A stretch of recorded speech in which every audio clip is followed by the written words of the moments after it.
আসসালামু আলাইকুম। আশা করি আপনারা সবাই ভালো আছেন। আপনাদের দয়ায় আল্লাহর রহমতে আমি নিজেও ভালো আছি। আমার জীবনের কিছু কষ্টের গল্প আপনাদের কাছে শেয়ার করব। কিছু ভয়ের গল্প আছে আপনাদের কাছে আমি শেয়ার করব। আমার এই ভিডিওটা শুরু থেকে শেষ পর্যন্ত দেখবেন। আশা করি আমার গল্পটা ভালো লাগবে। আমার জীবনের সাথে কি কি ঘটনা ঘটছে সব সত্য কথা বলবো আজকে আপনাদের কাছে। একটাও মিথ্যা কথা বলবো না। মিথ্যে কথা বলার কোনো সুযোগ নেই। আমার জীবনের সাথে যা যা ঘটছে সেই কথাগুলো বলবো। ভিডিওটা ভালো লাগলে একটা লাইক করবেন আর কমেন্ট করে বলে দেবেন কোন জেলা কোন থানা থেকে আমার ভিডিওটা দেখছেন। আর নতুন হলে চ্যানেলটা সাবস্ক্রাইব করে দেবেন। আমার জেলা গাইবান্ধা, থানা Gobindaganj, post office Kodasar, union Shibpur, গ্রাম উত্তর সুলাগাড়ি। আমার আব্বার নাম মোহাম্মদ জাফরুল শেখ, আমার নাম মোহাম্মদ মইনুল শেখ। আমি এখন বর্তমানে হেজ গাড়ি চালাচ্ছি আপনাদের দেওয়া ভালোবাসায় গোবিন্দগঞ্জ থানায়। সারা বাংলাদেশে আমি চলি। তো আমি সেই পুরাতন গল্পে আমি যাব, সেই গল্পগুলো আপনারা মনোযোগ দিয়ে শুনেন। আজ থেকে 20 বছর 22 বছর আগে আমাদের একটা খেরির ঘর ছিল। খেরির ঘর ছিল, কিন্তু ওই ঘরে বেশ কিছুদিন আমরা থাকলাম। প্রায় 8 বছর 10 বছর 12 বছর এরকম আমরা থাকলাম আমরা। সেইখানে আমার আব্বা অনেক কষ্ট করতো প্রতিদিন। আমরা 2 ভাই 3 বোন, বাবা আছে মা আছে। একদিন কাজ করলে আরেকদিন কাজ পাতো না। অনেক কষ্ট, অনেক কষ্ট। এতটা কষ্ট, আগে তো মানুষ গমের ভাত খাসে, আটা ঘাটা খাসে, সেগুলো আমরা খাইনি, ঠিক আছে, কিন্তু কষ্ট করছি অনেক। এতটা কষ্ট করার পরেও হাল ছাড়িনি। আমার বাবা তখন আপনার 150 টাকা 200 টাকা কামলা দিত, তাকে কিছুই হতো না। এক সন্ধ্যা খেলে 2 সন্ধ্যা না খেয়ে থাকতাম। খিদের জ্বালায় অন্যের ঘরে দরজায় আমরা দাঁড়িয়ে থাকতাম, তারা খাইতো। অনেক কষ্ট। কষ্টের কথা মনে হলে চোখ দিয়ে পানি পড়ে ভাই, চোখ দিয়ে পানি পড়ে। এতটা কষ্ট ভাই। খিদের জ্বালা বড় জ্বালা। খিদে লাগলে দুনিয়াদের সব আন্ধার হয়ে যায়, ভাল লাগে না। এরেডে করে দিছি, ওরেডে করে দিছি। আমার মা কত কষ্ট করে সংসার চলেছে। আমার আব্বা কত কষ্ট করে কর্ম করছে। ওই সময় ঝড় বৃষ্টি পড়তো, বন্যা হইতো, বেশি বাতাস হইতো। হঠাৎ করে একদিন কঠিন ঝড়, অনেক বৃষ্টি, আমরা সবাই মিলে শুয়ে আছি। বাতাসের গতিটা এত, সেটা আমাদের কানে লাগতেছে, শো শো করতেছে। আমার বাবা মা, আমরা 2 ভাইক তুললো, আমার 3 বোনক তুললো, তুলে দরজার ওখানে দাঁড়ালো। দাঁড়া আল্লাহ আল্লাহ করতেছে, আল্লাহ আল্লাহ আমার ছেলের মুখের দিকে তাকে দেখো, মুখের দিকে তাকো, মুখের দিকে দেখো, ঘরটা ফেলে দাও না আল্লাহ, ফেলে দাও না। আমার দাদি ওই পাশ থেকে বলতেছে, বাবা তোর বউ ছেলেক নিয়ে আমার এই ঘরে চলে আয়, যে কোনো সময়ে ঘরটা পড়তে পারে। আমার বাবা মা মুখ মুখ না দেখে আমাদেরকে নিয়ে ওই ঘরে পৌঁছতে না পৌঁছতে এই ঘরটা দিরমির করে পরে ভেঙে গেল। আমার বাবা আমার মা খুব কান্না, আমরাও কান্না করতেছি। এখন কই থাকবো, কই থাকবো, কি করে খাবো। এতটা কষ্ট ভাই, অনেক কষ্ট। আগে যারা কষ্ট করছে তারা এখনো সে কষ্টের কথা বুকে চাপা রেখে থুয়ে দিছে। আমি আর চাপা দিতে পারলাম না ভাই। এই কথাটা আপনাদের মধ্যে শেয়ার করলাম। আপনাদের সাথে এই কথাটা যেমন শেয়ার করতেছি, আমার খুব ভাল লাগতেছে। কষ্টের কথাগুলো অবশ্যই বলতে হবে। এখন হঠাৎ করে, এখন কি করবি? আমার বাবা, আমাদের পাশের গ্রামে একজন টাকা পয়সার লোক ছিল, সে 2000 3000 4000 5000 টাকা করে কিস্তি দিত। সেই লোকের কাছে আমার আব্বা চলে গেছে। একদিন 2 দিন 3 দিন 5 দিন ঘরে টাকা পয়সা দেয় না, দেয় না, দেয় না। দিতে চাই 2000 টাকা, 3000 টাকা নয়, 2000 5000 টাকার দরকার আমার আব্বার। অনেকদিন ঘোরার পরে, প্রায় 2 সপ্তাহ ঘোরার পরে 5000 টাকা 5,000 টাকা নেওয়ার জন্য অনেক চেষ্টা করার পর রাজি হলো। 5,000 টাকা নিতে হলে 500 টাকা সঞ্চয় দিতে হবে। টাকা নাই, পয়সা নাই। আমার নানা আমার আম্মা একটা নাকের ফুল দিছিল, সেইটা বিক্রি করে তাকে 500 টাকা দেওয়ার পরে 5,000 টাকা পাশে। সেই টাকাটা নিয়ে গোবিন্দগঞ্জ চলে গেল, যে টিন নেছিল, টিন নেসে ছাপড়া দিল, ছাপড় করে ছাপড়া দিল। সেই ছাপড়ার এক পাশে আমরা 2 ভাই থেকে, আর এক পাশে আমার ছোট 3 বোন, আমার বাবা মা থাকে। এতটা কষ্ট ভাই। কাজ করে, প্রথম কাজ টাজ করে একটা কিস্তি দিল একটা। পরের সপ্তাহে কিস্তি দিতে পারেনি। আমার বাবার সাথে রাগারাগি। পরের সপ্তাহে একই কেস। আমার বাবার মেজাজ খারাপ, মাথা গরম, রাগ করে 3খান টিন খুলে ভাঙ্গি বাটি বিক্রি করে সে কিস্তি দিয়ে দিল। পরের সপ্তাহে কিস্তি দিল, তার পরের সপ্তাহে একই অবস্থা। 6খান টিন খুলে ভাঙ্গি লেগেছে বিক্রি করে কিস্তির টাকা দিল। এইভাবে জীবন চলছে ভাই আমাদের। আমাদের পাশের গ্রামের একজন আইস মিল ছিল, যেখানে ধান ভাঙ্গে, আটা ভাঙ্গে, ভুট্টো ভাঙ্গে, গম ভাঙ্গে। আমার বড় ভাই ওখানে থাকলো। সে কষ্টের কাজ সে করতে পারে না, তারপর জুলুম করে আমার ভাই ওখান থেকে যেটুকুই না সে চলে। তারপরে মাঝে মাঝে আমাকে কয়েকদিন ছিল, আমি সে বালতি আলোক করে, ধান আলোক করে হলারের মধ্যে দিতে পারি না, এত ওজন। এত কষ্ট করছি ভাই, জানেন না আপনি। না খায় থাকতে থাকতে পেটের নাড়ি চিকন হয়ে গেছে। আমার দাদি আটাগোলা গাছ ছিল, গাছের নিচে কাটিয়ে সে আটাগুলো নিয়ে সে সিদ্ধ করে আমাদেরকে খাওয়াইতো। খুব কষ্টে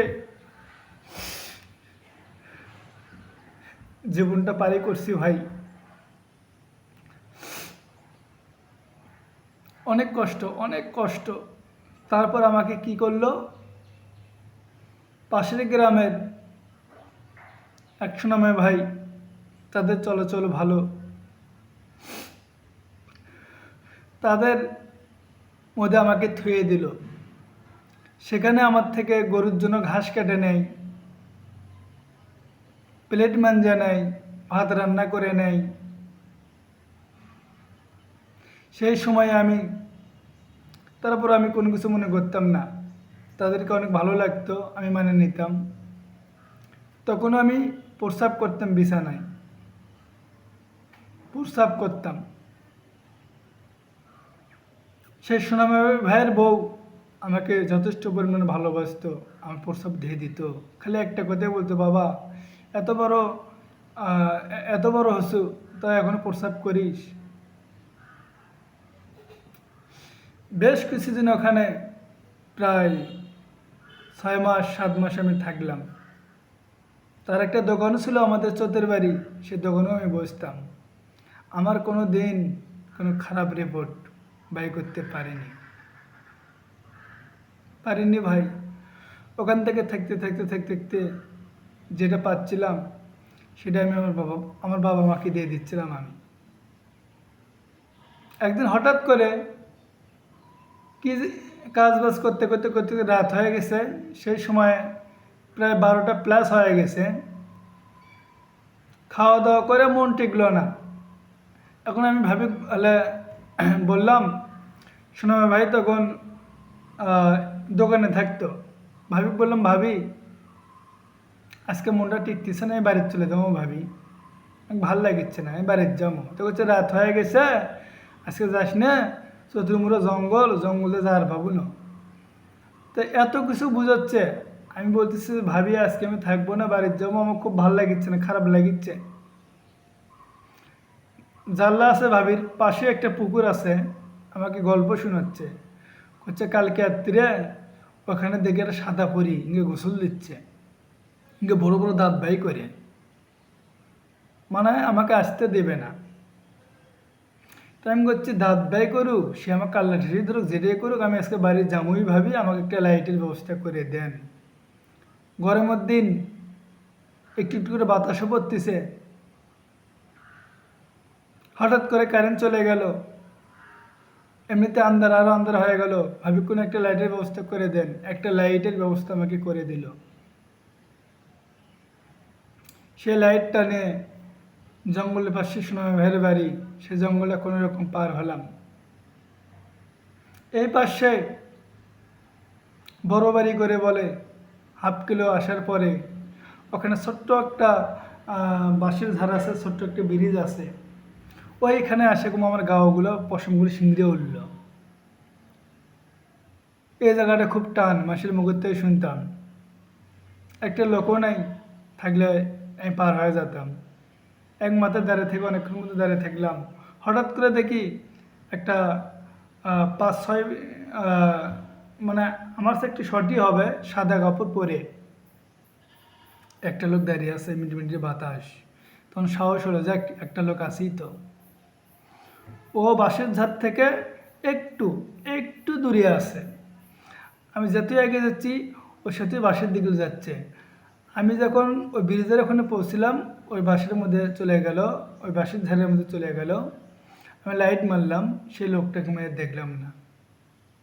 সাহস করে আমি কোনো চেকরুন মারিনি, এমুক উমুক তাকাইনি, গম গম গম গম করে হাঁটে হাঁটে হাঁটে হাঁটে আমি চলে আসছি। আসে আপনার বাড়ি,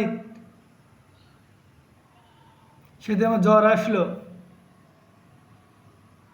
পরের দিন থেকে আমরা ভুল বাঁকা শুরু করি, সাপের খেলের মধ্যে হাত দিয়ে কই মনি, সাপের মনি আছে। তারপরে বগ্রম করে।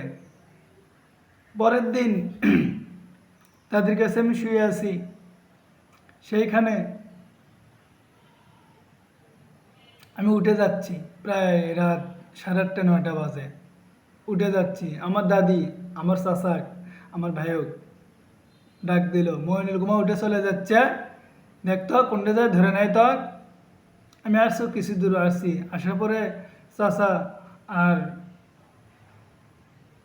আমার ভাই 2 হাত ধরলো। মনে হয় আমার গায়ে এত শক্তি, খালি ইনকে করলাম তোর ইঙ্কে উড়ে অন্য জায়গায় পড়ে গেল। তাকে ফির সিগরা সিগরি করে লোকজন ডাকে, ফির সবাই মিলে আটকে ফির আমাকে বান্ধে থুয়ে দিল। বান্ধে থুয়ে দিল, পাগলাগের মতো কয়েকদিন ঘুরলাম। টাকা পয়সা নাই, আসলে ফকির নেশপি, টাকা পয়সা লাগবে না। এর পুকুরে উঠে যাই, কাছে আমার কাছে লোকজন এসে বসে, আমার চতুর্থ সাইড টাকা, আমি গাই হ্যাঁ এইগুলো অনেকগুলো টাকা, আমি টাকাগুলো বড় লোক, এই টাকাগুলো আমি এটা ওটা করবো, এটা খামো ওটা খামো। বাকি লোকগুলো বলে কিসের টাকা, কোনটে দেখিচ্ছি না কমো, কিন্তু আমি দেখতেছি আমার কাছে প্রচুর টাকা। যে লোক ধরছিল মহিলা, যে মহিলে পরি 7 ডেস্কি টাকা, 6 ডেস্কি টাকা, 1 ডেস্কি সোনা। কষ্ট মষ্ট করে আমার বাবা নজরুল ডাক্তার আছে এই পাশে, তাকে নিয়ে আসলো। নিয়ে আসার পর থেকে সে বলে দিচ্ছে এই বিদ্যান্ত। এখন জিনকে হাজির করা হলো, সে জিন বলতেছে আমার বাবা একটা প্রস্তাব দিল, করছে তোকে বড় লোক বানিয়ে দেবো, অনেঙ্গুরজুল একটা পাঠা দিস তুই। তার মানে বুঝাচ্ছে, আমাকে ইন্ডিকেট করে বুঝাচ্ছে, আমাকে চাচ্ছে তাহলে বড় লোক বানিয়ে দিবে আমার বাবাকে।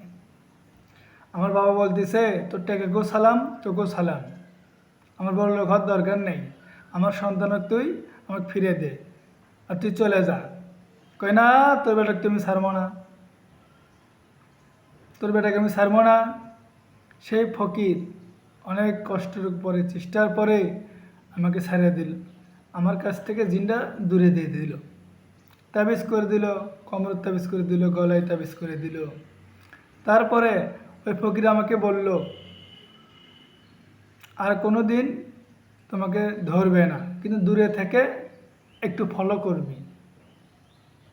আমি এখনও মাঝে মাঝে হাত দিলে মনে হয় আমার পিছে কেউ হাঁটতেছে গম গম করে হাঁটিয়ে, এইভাবে তাকাই কিন্তু দেখি কেউ না, কিন্তু কে যেন একজন হাঁটিয়ে দেয়া আসে। এই হলো আমার জীবনের গল্প ভাই। আমার গল্পটা আমার জীবনের সাথে যেগুলো ঘটছে সেগুলোই বললাম। গল্পটা আপনাদেরকে ভালো লাগলে আমি যেমন এই গল্পটা আপনাদের মাঝে শেয়ার করে দিলাম, আপনারাও এই ভিডিওটা প্রচুর মাসের কাছে শেয়ার করে দিবেন। আমার কষ্টের গল্প, ভয়ের গল্প যেন মানুষ শুনে, তারা যেন শুনতে পারে। তো আপনারা ভালো থাকেন, সুস্থ থাকেন। আমি যে কথাগুলো বললাম একটাও ভুল কথা বলিনি, সব সত্য কথা বলছি। আর আমার জন্য আপনারা দোয়া করবেন, আমি যেন নিত্য নতুন এরকম ভিডিও দিতে পারি, গল্প দিতে পারি, ভালো কোনো জায়গার ভিডিও দিতে পারি। আমি গরিব মানুষ, আমাদের 3 শতক জায়গা আছে, দিন করে দিন খাই। আপনাদের ভালোবাসা না পেলে কখনো এগিয়ে যেতে পারবো না। আপনাদের ভালোবাসা আমি চাই, আর মানুষকে দেখে কখনো ঘৃণা করবেন না। আপনারা ভালো থাকেন, সুস্থ থাকেন। আজকের মনে আমি এখান থেকে বিদায় নিচ্ছি। আসসালামু আলাইকুম।